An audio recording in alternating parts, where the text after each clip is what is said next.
বদলে যাচ্ছে কি বাংলাদেশের রাজনীতি? বাংলাদেশের রাজনীতিতে ইয়াং ব্লাড? তাহলে এ এবং বি যুগের পুরোপুরি অবসান হলো কি পদ্মাপাড়ে? এবার প্রতিপক্ষ আসছে কি তারেক রহমানের? রাজনীতির ভাষা কি তাহলে বদলাচ্ছে আওয়ামী লীগ? এটা বেশ কিছুটা প্রশ্ন আপনাদের সামনে রাখলাম। সঙ্গে যোগ করছি আপনাদের কাছে কে এগিয়ে, তারেক রহমান নাকি সজীব ওয়াজেদ জয়? কাকে বেশি পছন্দ করছেন আপনারা? কে বেশি প্রিয় আপনাদের? দুজনের মধ্যে এই যে তুলনা করছি, এই তুলনা করাটা কি ঠিক হচ্ছে? কমেন্টে জানাবেন। আর এবার আমরা উত্তর খুঁজব। খালেদা জিয়ার মৃত্যুর মধ্য দিয়ে বাংলাদেশে একটি যুগের অবসান হয়েছে বলা যেতে পারে। একই সঙ্গে শেষ হয়েছে খালেদা জিয়া বনাম শেখ হাসিনার দীর্ঘ 4 দশকের রাজনীতির লড়াই। যদিও আওয়ামী লীগ সভানেত্রী হিসাবে শেখ হাসিনা এখনও নিজের দায়িত্ব পালন করে যাচ্ছেন একেবারে সুষ্ঠুভাবে, কিন্তু তারেক রহমান এখন বিএনপির সর্বেসর্বা। এই পর্যন্ত সবকিছু ঠিকঠাক বাংলাদেশের রাজনীতিতে, কিন্তু প্রশ্ন হচ্ছে শেখ হাসিনার কি তারেক রহমানের প্রতিপক্ষ হওয়া উচিত নাকি তিনি হবেন? তারেক রহমানকে কিভাবে মোকাবিলা করবে আওয়ামী লীগ, নাকি তারেক রহমানকে মোকাবিলা করতে নতুন মুখকে সামনে নিয়ে আসতে চাইছে বা নিয়ে আসবে আওয়ামী লীগ? দেখুন, বর্তমানে বাংলাদেশের যা রাজনৈতিক পরিস্থিতি, তাতে করে তারেক রহমান দেশে ফেরার পরে বাংলাদেশের রাজনীতি অনেকটা এই মুহূর্তে তারেক রহমান কেন্দ্রিক হয়ে পড়েছে। দেশের জনগণ তারেক রহমানকে অন্ধভাবে বিশ্বাস করতে শুরু করেছে। অন্যদিকে দেখতে গেলে গত 15-16 মাসে ছন্নছাড়া হয়েছে আওয়ামী লীগ। সেই ছন্নছাড়া পরিস্থিতি থেকে ঘুরে দাঁড়াতে গেলে আওয়ামী লীগের বদলের প্রয়োজন। তাহলে কি আওয়ামী লীগের নেতৃত্ব বদলের এখনই একটা সঠিক সময়? এই প্রশ্নটা যদি ওঠে তাহলে খুব স্বাভাবিকই হবে।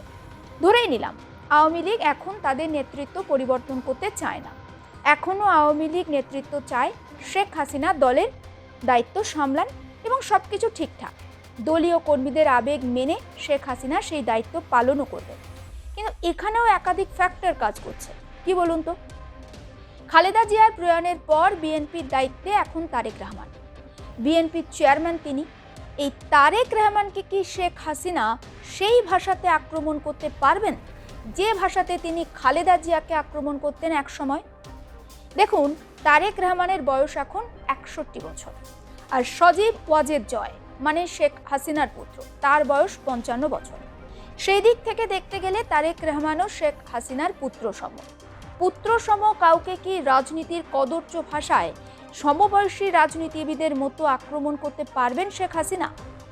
রাজনীতিতে শেখ হাসিনা যাদের মোকাবিলা করেছেন তারা হলেন মোহাম্মদ এরশাদ, খালেদা জিয়া এবং সেনা সমর্থিত সরকার। তারা সবাই ছিলেন শেখ হাসিনার সমবয়সী অথবা সিনিয়র, কিন্তু তারেক রহমান বয়সে অনেকটা ছোট।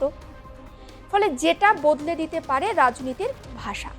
এক্ষেত্রে তারেক রহমানকে আক্রমণ করা শেখ হাসিনার জন্য কি খুব শোভনীয় হবে? সেদিক থেকে দেখতে গেলে তারেক রহমানের সমকক্ষ কাউকে হতে গেলে দলে পরিবর্তন অবশ্যম্ভাবী হয়ে পড়েছে আওয়ামী লীগের। 2024 সালের 5ই অগাস্টের পরে আওয়ামী লীগ একেবারে ঘেটে খ। কারণ শেখ হাসিনাহীন বাংলাদেশে সেইভাবে বলতে গেলে আওয়ামী লীগের কোনো অফিসিয়াল স্পোকস পারসন নেই, অর্থাৎ যারা দলটির হয়ে কথা বলতে পারবেন, যাদের কথা মানুষ বিশ্বাস করবে। আর এই মুহূর্তে কি হচ্ছে? দলের যে কেউ যে যা পাচ্ছেন মন্তব্য করে দিচ্ছেন। এতে করে দলের ভারসাম্য নষ্ট হচ্ছে। আর যার প্রকৃত উদাহরণ পাওয়া গেল আসন্ন নির্বাচন ঘিরে। দলের এক পক্ষ চাইছে নির্বাচন বানচাল করতে, ফলে স্লোগান উঠেছে নো ভোট নো ভোট। আবার দলনেত্রী বলছেন যারা আওয়ামী লীগকে ভালোবাসেন তারা 12ই ফেব্রুয়ারি বুথে যাবেন না। এই দুরকম মতবাদ দলীয় সমর্থকদের ওপরে একটা প্রভাব ফেলেছে বা এখনও ফেলছে। দীর্ঘদিন বাংলাদেশে আওয়ামী লীগ নিষিদ্ধ রয়েছে, সাংগঠনিকভাবে বিপর্যস্ত। দলের সভাপতি, সাধারণ সম্পাদক সহ বেশিরভাগ শীর্ষ নেতা এখন দেশ ছাড়া। আর যারা দেশে রয়েছেন তারা হয় আত্মগোপন করে রয়েছেন অথবা জেলে রয়েছেন, আর তারা কবে বেরোবেন সেটা তারাও জানেন না। রবিবার কলকাতাতে আওয়ামী লীগের একটি ওয়ার্কিং কমিটির বৈঠক হয়। ওই বৈঠকে একজন আওয়ামী লীগের প্রথম সারির নেতা বলেন তারেক রহমান পাকাপাকিভাবে এখন বিএনপির দায়িত্ব নিয়েছেন, ফলে তাকে মোকাবিলার জন্য আওয়ামী লীগেরও একজন নতুন মুখ বা ইয়াং ব্লাড দরকার। নতুন মুখের প্রস্তাবের সায় দেন ওই বৈঠকে উপস্থিত প্রায় সব নেতাই। অনেক নেতা আবার মন্তব্য করেন তারেক রহমানকে মোকাবিলা করার শেখ হাসিনার জন্য শোভনীয় হবে না, এর জন্য নতুন কোনো নেতা দরকার। কিন্তু নতুন নেতা কোথায়? দীর্ঘ 17 বছর তারেক রহমান লন্ডনে থাকলেও সক্রিয়ভাবে কিন্তু তিনি বিএনপির সঙ্গে জড়িত। বিএনপির নিয়ন্ত্রণ কোনোদিনও তারেক রহমান হাতছাড়া করেননি। চেয়ারপারসন পদে হয়তো খালেদা জিয়ার নাম ছিল, কিন্তু সিদ্ধান্ত আসতো লন্ডন থেকে। কিন্তু আওয়ামী লীগের বাস্তবতা কি? শেখ হাসিনার দলের বাস্তবতা হলো দলটির দুর্বলতা। জনগণের সঙ্গে সরাসরি যোগাযোগ বিচ্ছিন্ন হয়ে পড়েছে দলের। এই পরিস্থিতিতে দুটি নাম আলোচনায় ভাসছে। একটি হলো শেখ হাসিনা পুত্র সজীব ওয়াজেদ জয় এবং অপরটি হলো হাসিনার কন্যা সাইমা ওয়াজেদ পুতুল। দীর্ঘদিন ধরে শোনা যাচ্ছিল বাংলাদেশের রাজনীতিতে শেখ হাসিনার উত্তরসূরি হবেন জয়, কিন্তু বাস্তব সত্য হলো জয় দলের কোনো গুরুত্বপূর্ণ পদে নেই। সাংগঠনিক কাজেও তিনি যুক্ত নন। মাঠের রাজনীতিতে তিনি ভীষণভাবে অনুপস্থিত। তবে 2024 সালের 5ই অগাস্টের পর থেকে জয়ের রাজনীতিতে উপস্থিতি বিশেষভাবে লক্ষণীয়।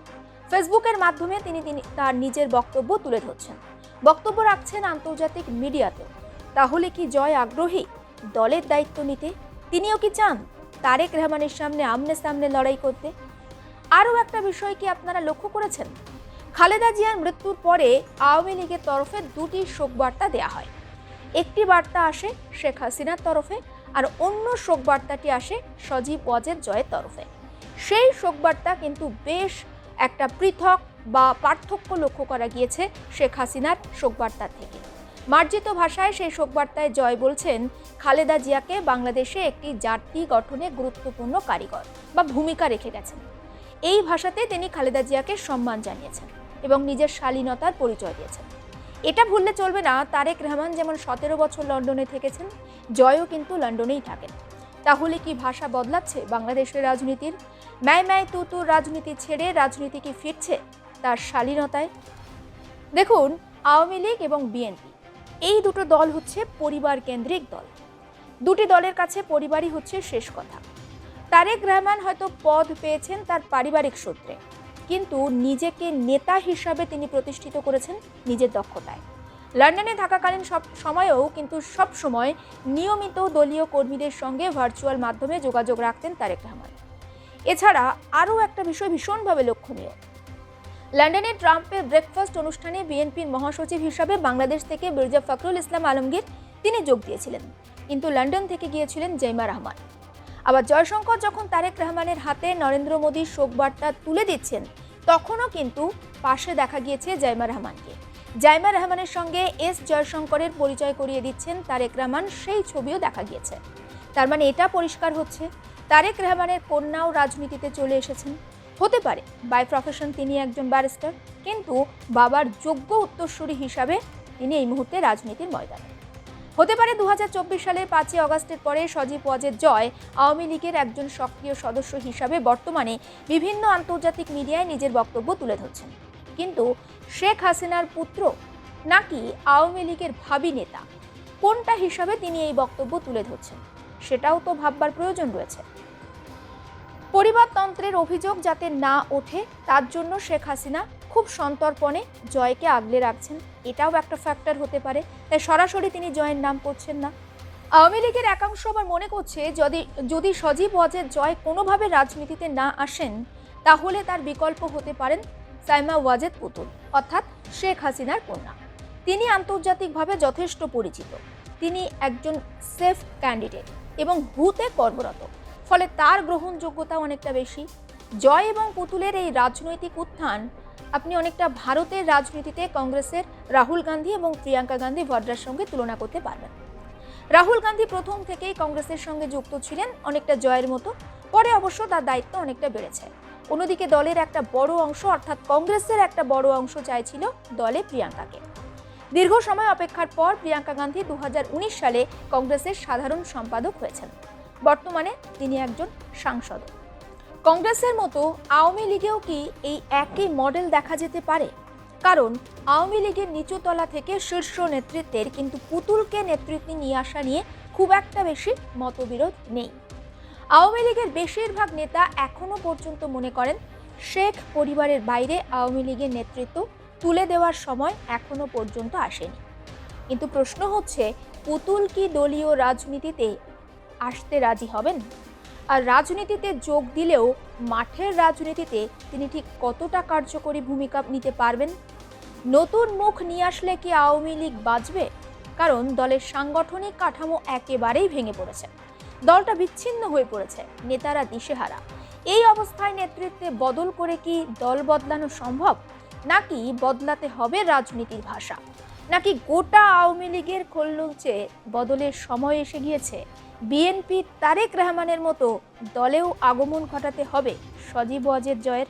উত্তরটা অবশ্যই সময় দেবে, তাই নজর রাখতেই হচ্ছে আর প্লাস নিউজ ডিজিটাল।